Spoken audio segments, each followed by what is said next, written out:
Good morning and welcome to the Heroes Global Championship. We are here on day 3 for week number 7, and we've got a doozy for you today. Big games coming at you. But before doing so, I have to ask Caldor, how was your breakfast? My breakfast was awesome. Yeah? I have no idea what I had, but it was good. You chose today, so... I gave him a salsa-infused turkey sausage bagel. It was pretty darn yummy, if I say so myself. Nice and spicy. Get some morning going, getting ready for those big games. And the important thing, we also had coffee. So that's the stuff that keeps us alive here. And I have to say, you know, I actually even warned before I moved here, but the weather is insane right now. We're in the middle of summer, and that means for the Europeans out there, we're consistently hitting 38 to 40 degrees without fail. So I think that's 100 Celsius Fahrenheit. for that's the Celsius, Americans that are wondering. Yes. Fahrenheit, it's a little over 100 degrees. Yeah. It's pretty crazy. Let's go ahead and look at the standings here. Go ahead and look at all of our teams and where they sit, because the big day is hitting, Caldor. Fnatic playing once again. Exactly. Fnatic is playing again, and while they are currently in quite the comfortable spot all the way up at the top of the standings, for the other teams that we have today, there's a lot on the line, especially when we're talking again about Team Expert, for example. Their battle with Dignitas, two favorites to hit that second spot, is pretty intense right now, with Dignitas really stepping it up over the last few days. Yeah, Dignitas up there in number 2 and has a nice win over Trick Esports with that one. Trick could try to catch up with them, but they are facing off against Fnatic. And then, of course, on the bottom side, the Playing Ducks and Team Good Guys, man. Yeah. Closer and closer we get to that week 10, looking like they might be our Crucible teams. They have a few more chances, but it's starting to get rough. Yeah, for the Good Guys, it's basically already all said and done. In order for them to make it out of the Crucible ranks, they would have to defeat opponents like Fnatic, for example, and that is highly unlikely. The Ducks, on the other hand, they still have a shot. And actually, next week we're gonna come back to that later, of course, but we have next week some really interesting games, since Team Liquid is playing twice, and one of these games is going to be against the Playing Ducks. Now, Liquid has a little bit been on a bit of downward slope right now, and in theory, they could even fall down to the Crucible, and that comes down to that match against the Playing Ducks, for example. So there are some crazy potential developments that we're going to cover next week, but we have a couple of really good games for you today as well. Still can't believe that. Let's go ahead and look at the schedule for today. How will your Sunday be showcasing in terms of games? At the very top, a good one. Trick Esport and Fnatic facing off here. Will the inconsistent Trick Esport show up, or will the get tricked Trick Esport show up? Team Expert and Dignitas later on. Exactly. Dignitas versus Expert is going to be a very important game for the potential direct qualification for the HGC finals at BlizzCon. And of course, later on, North America with Tempo Storm going up against Space Station Gaming. And then the last match of the day with Superstars against Roll20. And Roll20 so far has played 3 matches since we came back from the Western Clash, and they have won every single one of them without dropping a single map. They are currently 9-0 in maps in Part 2, Phase 2. Roll20 are killing it, so we'll check them out later, but let's go ahead and get it started here. Our first match of the day, Fnatic taking on Trick Esports. Our players weigh in on the entire match. I think they're a pretty tricky team. On good days they can beat anyone, and on bad days they can look like the worst team in HGC. I think what's most scary about them is it feels like they play for fun. You can see it in their draft. They're not afraid to pick the Zul or pick the Diva for Alex, and just not be afraid in their place. After their loss against Zealots last week, I think they might have lost some motivation because it hurt their chances of BlizzCon. But that could also be when they don't play with anything to lose. I think that's when they play the best. I don't think we played our best versus Zealots. Not to take anything away from them, they played great. I think they're super strong right now. But I think we're not super happy about the performance. But as you saw versus PD, even the Fnatic, they're not 100% all the time. They're not the top tier god team always, you know. So I think Fnatic is beatable. I think it's not much separating the teams right now. I think the skill gap between the teams are closing a lot, and I think between all the 8 teams, everyone has a chance to win versus everyone, you know. PD won versus Fnatic in the end, and I mean, I think we have good chances. I'm not gonna lie.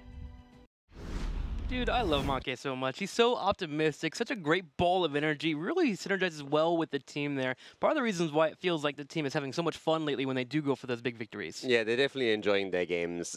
There's a lot of confidence when he talks about the match against Fnatic.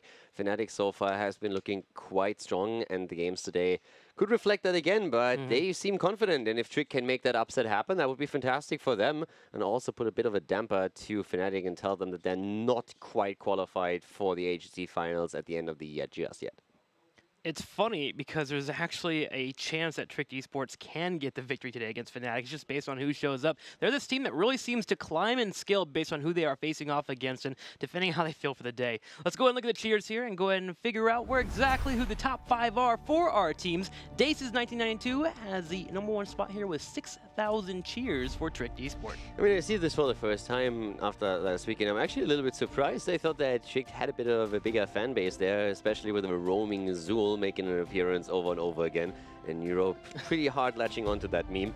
So, yeah, but Trick here, Daces with the top spot, and of course Fnatic on the other hand, they are justifiably so up at the top of the cheer rankings at this point. Definitely justified here. Over 3 million bits have been cheered to Fnatic. The #1 right now, Sigmo13 with 60,000.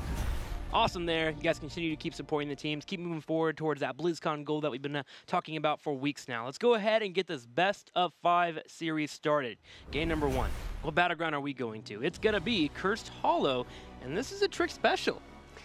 Yes, it's a Trick special, and okay, there's a few things that I already want to talk about. Alex has teased me a little bit, and they have something planned for Cursed. I don't, as far as I know, it doesn't really evolve around a special hero pick or anything, but he teased me a little bit and said, we have something we could show at some point, and you're going to have quite a lot of fun when we do. I'm not sure what it is. He's just been teasing me. Maybe we're going to see today, like, I don't know.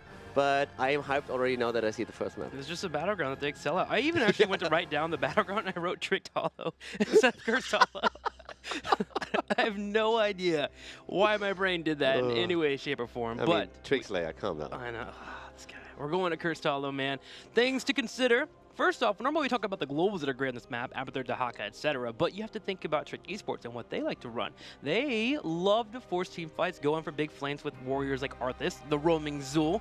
He looks like a warrior when Alex Aproji is running him. And also Gul'dan is a big mix-up that we see a lot here from the team.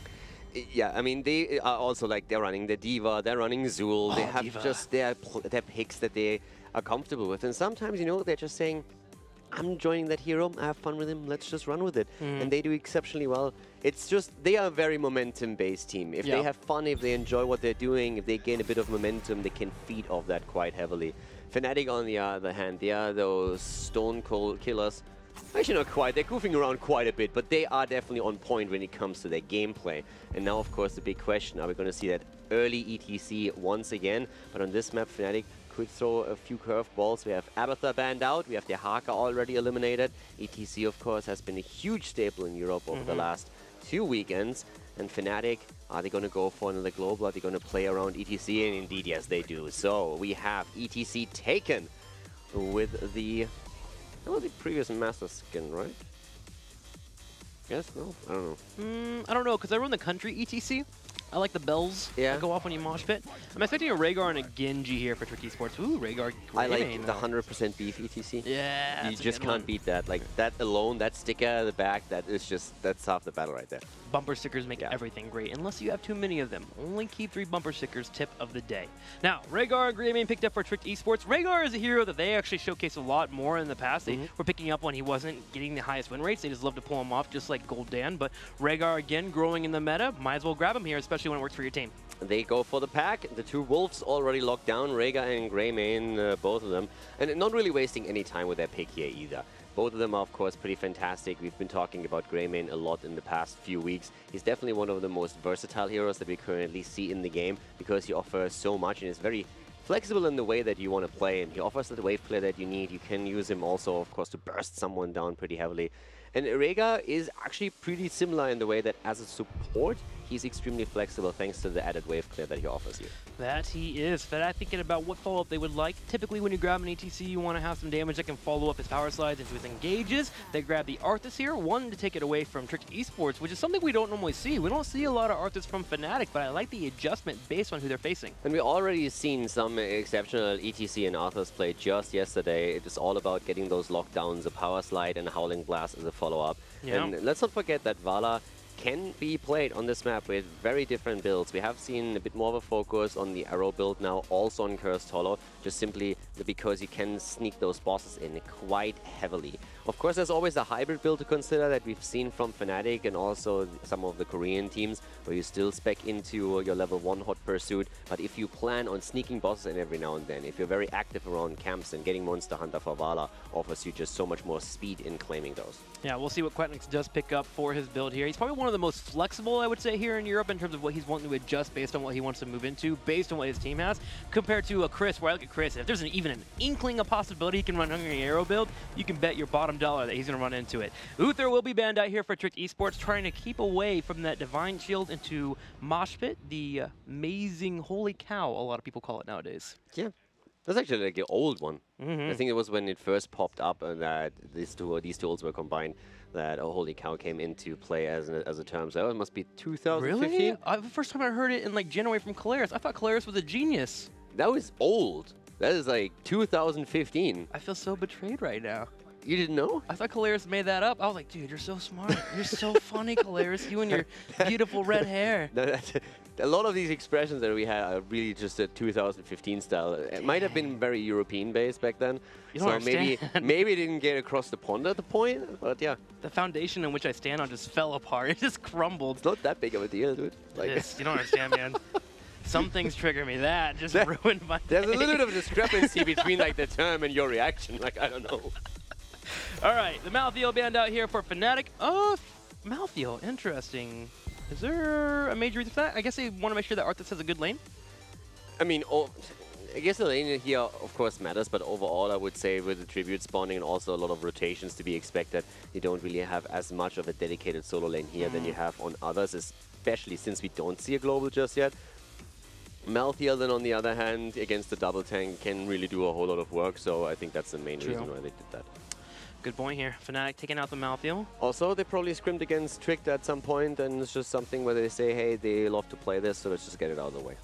Now, Trick Esports is going to be thinking about their tank and some more damage. They actually move into Johanna and Li Ming. So they have that reset combo, they have the poke from afar, and they're able to disrupt tributes pretty well. But we're seeing a lot more Johanna as of late. First off, she's great with wave clear, but I think it's mostly a reaction to that ETC. You have very easy options to prevent him from getting the engage that he wants, but also stop him from mosh pitting with the Condemn Iron Skin. Yeah, it's also, you have Peel, you have that lockdown ability with your Blessed Shield, which is pretty hard to dodge, and if Greymane can follow that up, and Li Ming as well, if you coordinate it properly, that can basically be a one-shot combo. You have to execute it very well and communicate it properly, but if you do that, then the Li Ming combo plus Cursed Bullet Greymane attack can really one-shot someone. So there's definitely the potential for that to happen later on in the game. But again, it is a bit of a tricky setup since it involves 3 heroes and at least 2 ults.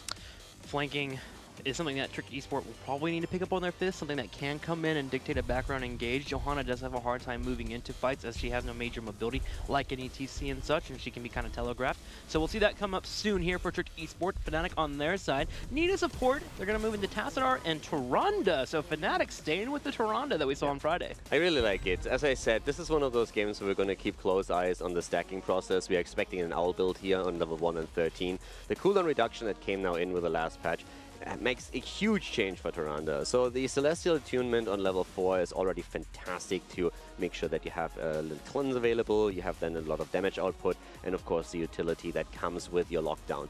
And when we've been talking about ETC throughout the last few days, we always mentioned that Tyrande as a follow-up stun is already fantastic. Now you all of a sudden have 3. You have the Howling Blast, you have ETC's Power Slide, and on top of that Tyrande stun. So there's a lot of potential to really be that aggressive. Dirty. You are scaring me with all those stuns that could come in. Trick Esports deciding they don't want to try and force fights on their front. They're going to go for hooks here, with Stitches being the final pickup, which is another way to take the weakness of Johanna and make it a strength there. If you get someone pulled into you, suddenly Johanna has much more appeal and gets the fights they want. Yeah, I'm actually really interested to see how it works out, because what interests me most of all is if Fnatic is able, like how much they're going to struggle with heal power overall. Now, the setup that they're running is, to me personally, really interesting, since a lot of people have been saying that if you want to play Tyrande, you have to add a second strong healer to the setup, and you can't simply use Tassadar, since the overall heal power is not strong enough. But if you look at their setup, we have first of all ETC, who's most likely going to run Proc Rock here, so he can really help out then later on with a little bit of added healing, which just adds on top of it. And next to that, we also see an Arthas who has a lot of self-sustain. So that takes a little bit of the strain from the healers away, and all together makes for a really well thought out and balanced draft that is extremely scary now. Yeah, I'm actually looking for those kills, especially in the early game here from Fnatic, but they just do well going to mid game too. Sometimes you look at a Toronto composition and you're like, hey, they have to have a great early game, and they're going to kind of get beat up.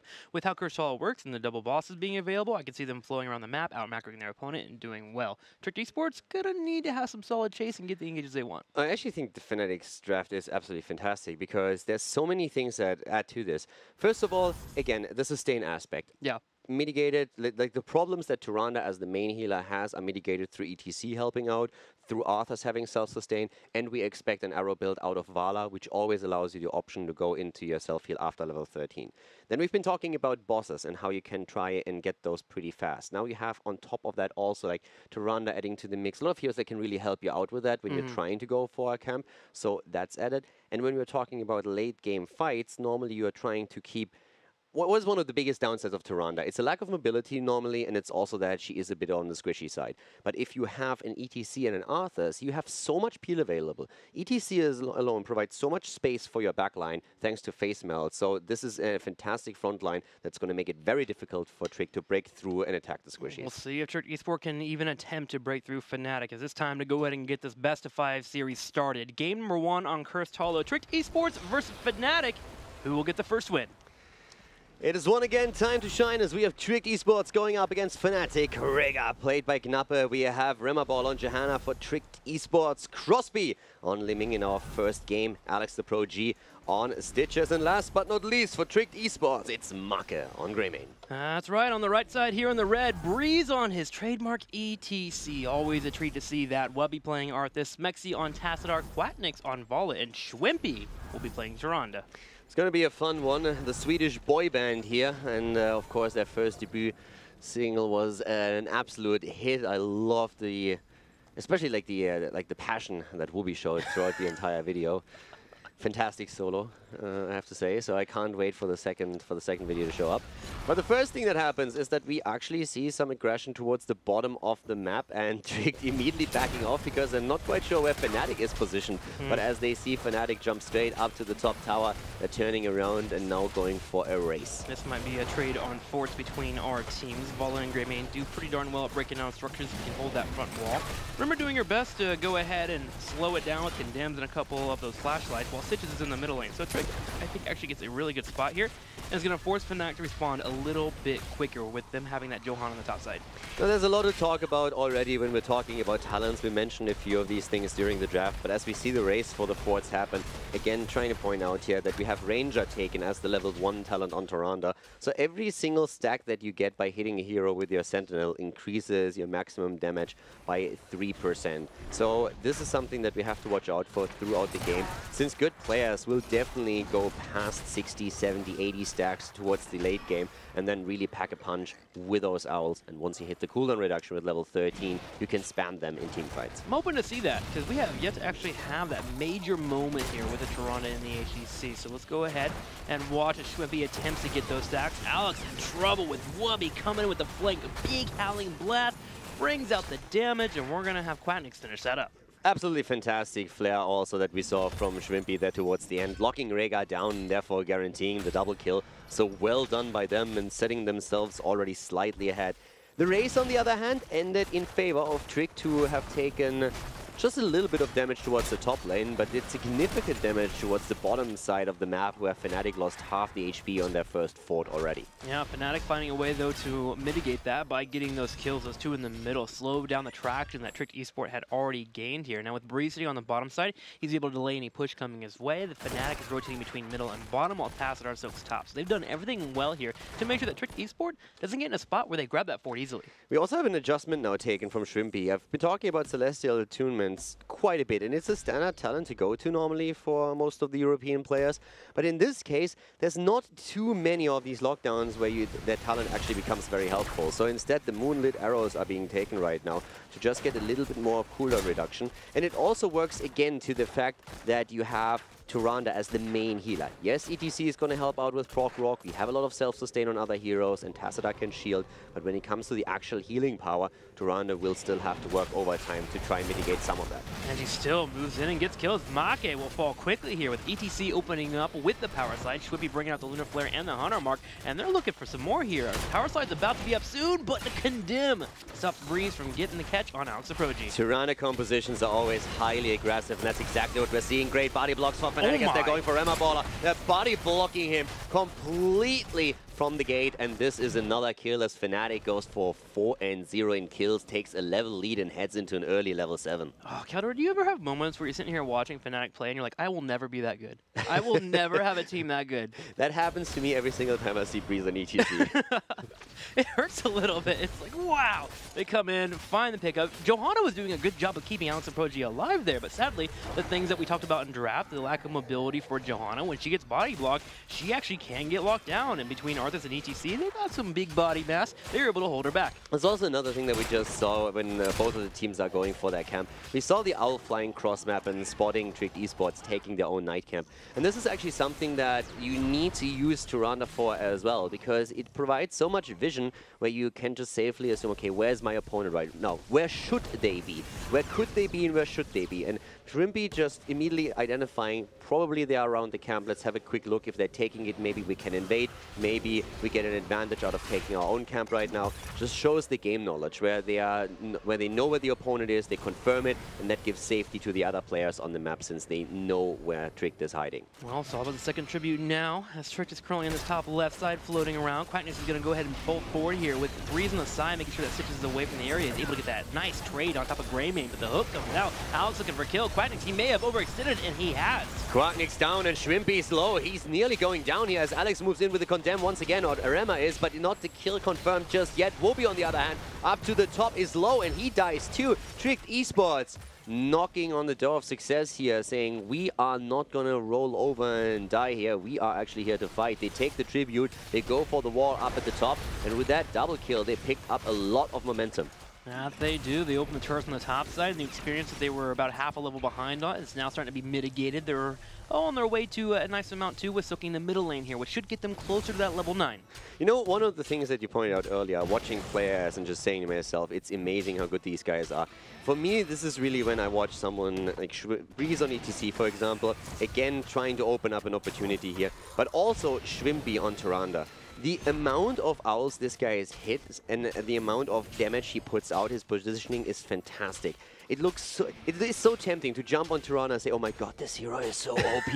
And then you play it and you just don't have that awareness that he has. You don't have the positioning and you're not hitting as many shots that he does. And all of a sudden you're realizing, yeah, that skill gap on this hero might be a little bit out of my reach. Like, of course, you can have a huge impact on it, but if you see a master player like Shrimpy control that hero with a team that really stacks stuns together, the impact is absolutely mind-blowing. It's crazy what they can do with her. I mean, Glarong mentioned that because of Shrimpy, he's going to start to learn how to play Tyrande simply because of how strong he made her look. We did have Stitches get picked on the bottom side. Fnatic did a really good job of doing a 2-layer gank. They brought in 2 people on the first side, and after ETC got low, Alex Aproji is a little averse at trying to get that wave experience, and we had Vala come in. They did another combo, got the pickup, and this awards them one more tribute and awards them a boss here as they hit that level 10 and go straight for it. And with Tassadar on the top right, Tricked Esport can't move in and get their own. Yeah, and this comes also down to the fact what we mentioned earlier. If you have Vala with a Monster Hunter build, an Arrow build, if you have Tyrande in the mix, and even an Arthas, it's so easy for you to sneak a fast boss, and that's exactly what they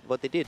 You see an opponent at the top, and you immediately know, hey, we can actually just go for this because we are so fast with the talents that we took, the heroes that we run, that we have an easy time sneaking it in before our opponent even has the option to react to it.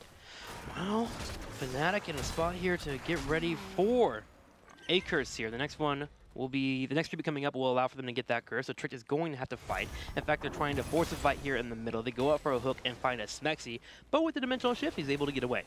Yeah, so for now we have a bit of a standoff here in the middle. The boss so far has been mostly ignored, but we have a tribute spawning on the map. Favorable position for Trick Esports as well, since they're already around it. But here comes the hook against Shrimpy. That was a good one by Alex. Blessed Shield as the follow-up, but no damage. The damage shield is a little bit too far away. It's stage dive into the backline as Breeze is trying to cut them off. Alex receives the Ancestral, but we have Rega in trouble. Knappe is low, heals himself just barely, but Greymane is down as Wubby chases him, and Quacknix wants to make it a double, goes for Rema, but can't confirm the kill. Wubby creating so much space there, jumping on top of a Greymane, keeping the Frozen Tempest going there, which made it much harder for the Greymane to bite back there in the fight, which allowed for them to eventually push forward and get that kill. Big plays here from Fnatic as they get a curse. They're looking for another kill though. A power slide after the cleanse is used allows for a kill on Li Ming. Knappe with a great cleanse there, but it was just not enough to save Li Ming. That's another kill confirmed. Fnatic with 7-2, and they run this curse now. Level 13 talents. We have 20 stacks on Tyrande at this point, but it doesn't really look right now as if we get into that late game where those massive stacks could really be the difference of win or lose, because so far Tyrande's stun combos alone with ETC, with Arthas, have been enough to really shut Trick Esports down. And that's for that Hungering Arrow build, being able to put up that upfront damage is helping very much for the team. Trick Esport now looking to just soak up. Good news for them is they at least still have their keeps here. They're kind of getting beat down in terms of fort and infrastructure, but they can at least move towards 13 and look for those hooks that will allow for them to start fighting back in the game. It's one of the cool things about Tyrande, by the way. Usually when we're looking at a hero, we oftentimes identify power spikes around the early or the late game. The Zebo being a great example for a character that is a bit weaker early on, but really picks up later towards the later stage of the game. With Tyrande, you have an interesting setup because in the early stages, she's very strong thanks to these stuns, but if you hit your skill shots continuously, she picks up a lot of damage towards the later stage of the match, where you can really just chunk out damage when it becomes that poke war around level 20. So that's pretty cool. ETC showing off why he was a first pick nowadays. And the bottom side, he was pushing in the keep, which forced a response from Trick Esport, and they would lose their keep. Fnatic knowing this, started the boss in the top right corner. The moment anyone showed up, stage dive came out, and they finished the boss, and now are pushing that top lane. The control for Fnatic is just too much. Yeah, once again, the Owls hitting 3 stacks on the side of Shrimpy. 24 stacks for him right now. The level 13 talent, as already mentioned earlier, with heavy cooldown reduction, the more heroes he hits. At this point, the boss pushing through, and we have a 2-level lead for Fnatic already as they want the first keep in the game 10 minutes into the match. Trick trying to defend here, but it's tricky with the force wall being available. Alex and Koji goes forward with the Putrid Bio, and they will find a kill here on ETC. They're looking for another as Maka goes forward. He gets low, he does back up, but Wubby looking for the fight, turns around, hits Rimmer. We're going to have Crosby coming in with the Calamity, but it's not enough. Fnatic is answering back and looking for a keep. Tassadai is nearly dead though, barely getting out of there. That was a close call, but he's able to make it out, and the keep is saved. Trick Esports with a stellar defense here, doing a fantastic job. Smexy with a sliver of health moving out of here. And yeah, that was actually very well done by Trick Esports. But here's the issue. ETC up in 5 seconds. And now if Fnatic plays it safe here, they have 2 keeps that ETC can work on if the lanes keep getting pushed down. He can get to a spot where if he's able to even get a stage dive, he can go in, force a keep, and back home. If we have Trick Esports move too far on the battleground, and Fnatic can hold him down. I mean, he can just stage dive on the top keep and suicide. Done, even that would be okay. It's only 10, 11 minutes into the game, 14 versus 15. He could, in theory, actually do it. They are scouting. You see those Tyrande Owls looking for Trick Esport. If there wasn't anyone in that area, maybe that stage dive would come out. But they are going to start proccing. All these mercenary camps, get them pushed out here, get Trick Esport to respond, and then they can make the plays for the keep here with 16 coming on. They can force a team fight. The options right now for Fnatic are just endless. Yeah, Fnatic is definitely still in control of this game, even though Trick is doing their best to not lose it, to still stay on roughly even levels. And that was trust. Yeah. That's what that was. Throwing out a Blessed Shield after a hook in anticipation of a hit is I mean, that's quite something. I'm not quite sure if I agree with that. Because it was a Tassadar. When the hook comes out, he can dimensional shift if you were to wait for the Blessed Shield, so they just completely trust in the idea that would hit. The trust, sadly, makes them waste a heroic, but I could see why they attempted it. They feel like they had to make the all-in play. Yeah, because now they have a 16 talent against them, and that makes it, of course, a lot harder for them. But that's a cooldown that got burned there. Another 25 seconds now until Johanna has her ult back. That was definitely the lack of a follow-up stun that we just saw there. You have the hook, but Johanna is the only one with a stun. There's no Uther available, there's no Malfurion for a root, so you have to use something. Didn't work out for them. But it doesn't really seem as if Fnatic is taking advantage of that wasted cooldown. Johanna will have her Blessed Shield back for the next fight for sure. Okay, on the side here, being chased by Wubby, will eventually get away while Breeze has prepped that lane in the top side here for when a tribute does pop up to start pushing. No, Trick has actually done a really good job deterring Fnatic from moving into the boss at the bot lane, and that was important for them because they are now inching closer towards the level 16 talent. But Shrimpy and his boys, they are still here, and they actually start the boss, but Trick is on the way now. ETC is at the top and can push the keep easily and then stage dive in, and Trick doesn't have 16 just yet. That they do not. They are close. They're hoping for it. They are dancing around the boss. ETC does grab that keep in the top left corner here. Does still have the stage dive available, so still working on it. Trick needs to make a play now, and they know it. They want that 16. They're wanting to think about maybe going someone middle to clear it up, but they're going to have to fight at a talent disadvantage. Yeah, they're already starting to move in. Stage dive will follow any moment now, and here it is. Jumps into the back. Ancestral hits. Marker still alive, but all of a sudden, Breeze is moving on to the point. He gets the boss. Riwopi is nearly down. He dies, actually. Arthur's eliminated, and if Trick can now move back with 5, they might have a chance here, but Greymane is falling just as 16 is being picked up, turning into a 4 versus 4, and look at Quacknix. Oh my. Smexy griefing his own teammate, shutting him into 3 opponents, and yeah, I'm pretty sure that Quack had to say a word or two about that force wall. They might get a couple of kills here. Breeze going in, looking for Rammer, getting him low. Alex Prodigy still in the front line. They do have a combo if he can hit a hook, but you go for a Breeze and sadly does not connect. And Fnatic is just trying to hold Trick Esport here. The boss finally gets value on that bottom side, kills out that keep, so Catapult are pushing in the top and the bottom. So while Fnatic does lose out in the trade in heroes, they grabbed 2 keeps during that entire second. Did you see these owls, the cooldown reduction and how much damage he just did with those 2? He has 44 stacks now. Stitch is dying as a result then in the end. Shrimpy at this point is starting to chunk out the damage. He has 44 stacks already on it, which is pretty impressive considering we're only 14 minutes in and we didn't see too many team fights. And he's at 38,000 damage. Vala has 42,000, just to put that in perspective. So Shrimpy is really starting to edge forward on the leaderboard. He's now the 2nd highest damage dealer with his Tyrande in the entire game.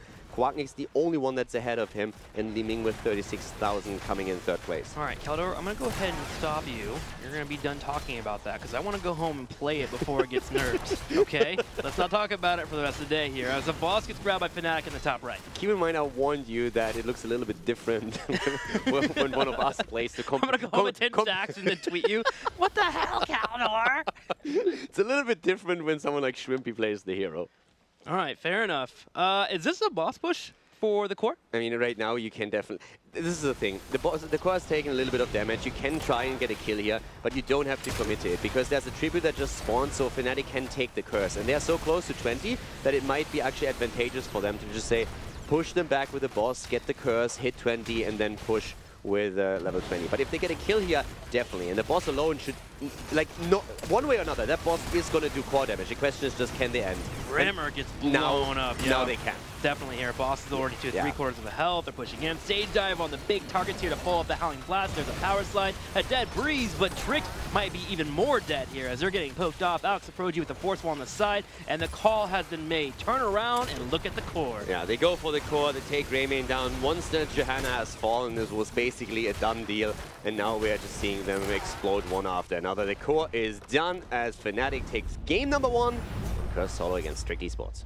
Composition looking great there from Fnatic. 2 things done very well. Wubby on that Arthas, always beelining for that Greymane, making sure that he can't drop off the cocktails that he wants, can't in the position to actually drop them off and harass his opponents, which allows for his teammates, the Vala and the Tyrande, to get the poke in that they want. Yeah, and I want to fanbait Tyrande a little bit more because this is actually, we had in this game, 54 stacks, and this was like 16-minute games. If you imagine a match that lasts 22 minutes, because most of these stacks come in after level 13. So up to level 13, you get maybe like 15, 20 stacks together in a normal game if it's not too teamfight heavy. But once that you hit that 13 and you get the cooldown reduction, you can really ramp up on those.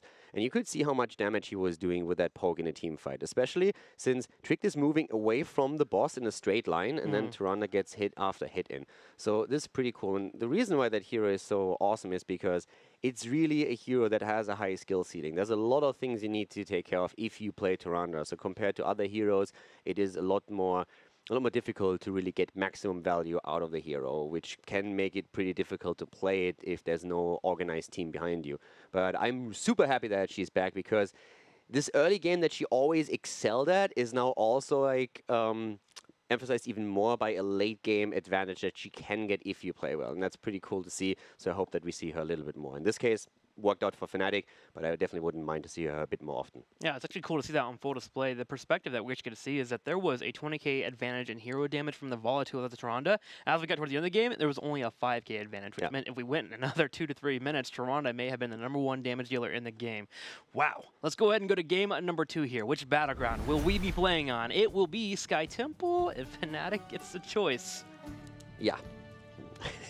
Every time I see Sky Temple and Fnatic, I'm like, can we go to game 3? Yeah. I wanted to say the exact same thing. It feels really bad. It always seems like, oh, it's Sky Temple. All right, next. Maybe Trick is the one to beat Fnatic here. I mean, it is Fnatic's best map for a reason, especially against certain teams, like, for example, Dignitas. But, yeah, this could be... Trick has a chance to turn this around. And don't get me wrong, Fnatic dominated the last game, but there were a few moments where Trick really fought back and where you could see good thought processes on their side. For example, that early push gave them an advantage with a fort. They just had a few team fights that didn't really go in their favor. And the most important one, I would say, the one towards the bottom side of the map, where we saw them forced into a fight where they just didn't have 16. But they had to take the fight. They couldn't just let it go. The one thing about Trick Esports is they are very solid when it comes to team fighting, and one of the things that I feel like really allows them to be great at team fighting is their top laner, Alex Aproji, right now. Let's go into a comparison of him and Wubby. And these two are what really bring these teams together. Wubby being able to come on the flanks, being that sponge, being that 5th member in the boy band that's willing to watch them all dance while he just sits there and bobs his head. What are you talking about? I mean, his performance was stellar in that video. Amazing moves there. Alex Aproji is very similar here. Whenever he is on point, his team looks much more effective in team fights. In fact, Make kind of talked about it a little bit in the interview. He just felt so comfortable whenever they make the calls and get the engages they want. Look at the biggest difference between these two. First of all, deaths. That's something that 0.4 is actually big. That's a lot. So Wubby dying a lot less than his counterpart on the side of Trick Esports, and his siege damage with 20,000 additional